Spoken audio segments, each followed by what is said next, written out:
நாங்க சேது பாஸ்கர் மற்றும் ஆராய்ச்சி நிலையத்தில் இருக்கோம். இன்னைக்கு நம்ம வந்து பாமர் மேகலை அக்காடமியில பார்க்க இருக்கோம். இங்க என்ன பண்ணிருக்காங்கன்னா மல்பெரியையும் வாட்டர் மிலானையும் இன்டர்கிராஃபா போட்டிருக்காங்க. இங்க நாங்க நேத்து வந்து பாக்குறப்ப வாட்டர் மிலான்ல ஃப்ரூட் ஃப்ளையோட சிம்டம்ஸ் ரேட் சிம்டம்ஸ் அதிகமா இருந்தது. இப்போ நம்ம அதுக்கான என்னென்னலாம் டெமோ பண்ணலாம், எப்படிலாம் அதுல இருந்து நம்ம வந்து மேலாண்மை பண்ணலாம் அப்படின்றத இந்த டெமோல பார்க்க போறோம். ஃப்ரூட் ஃப்ளை அதாவது பழையோட சேத அறிகுறி பற்றி பார்க்க போகிறோம். இந்த ஓட்டைக்குள்ள போய் இந்த லார்வா சாப்பிட்றனால பழம் வந்து மெச்சூர் ஆகிறதுக்கு முன்னாடி கீழே விழுந்துரும். இன்னொன்று என்னன்னா ஒரு துர்நாற்ற மாதிரி வீசுமா, பழம் அழுகிற ஸ்மெல் வரும். ஒரு அறிகுறி என்னன்னு பார்த்தீங்கன்னா இந்த தண்ணியில் நினைச்ச அந்த திட்டுக்கள் மாதிரி பழத்தோட தோல் மேலே இருக்கிறது. பழம் அழுகும் போது துர்நாற்றம் வரும். பாதிக்கப்பட்ட இதெல்லாம் வந்து மென்மையாயிரும். பாதிக்கப்பட்ட பழத்தை வெட்டி பார்த்தீங்க அப்படின்னா உள்ள சின்னதாக அந்த மஞ்சள் நிற புழுக்கள் வந்து உள்ளே இருக்கும்.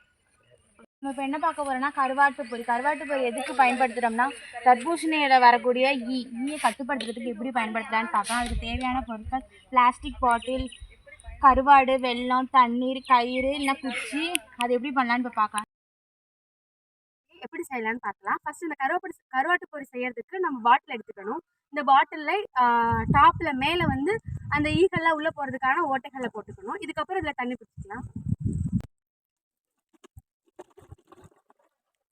இப்போ இதுக்குள்ள வந்து நாட்டு சர்க்கரை போடலாம்.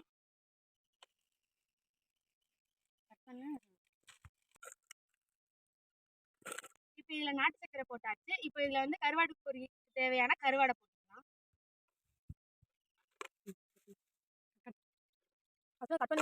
இப்போ இதில் கருவாடு போட்டாச்சு, நாட்டு சர்க்கரை போட்டாச்சு, தேவையான அளவுக்கு தண்ணி ஊற்றியாச்சு. இப்போ இதை க்ளோஸ் பண்ணி ஃபீல்டில் நம்ம எங்கெங்கெல்லாம் நமக்கு சிம்டம் தெரியுதோ ஒரு ஹெக்டருக்கு 50 வந்து பிளேஸ் பண்ணணும். இப்போ நம்ம இதை போய் ஃபஸ்ட்டு பிளேஸ் பண்ணலாம்.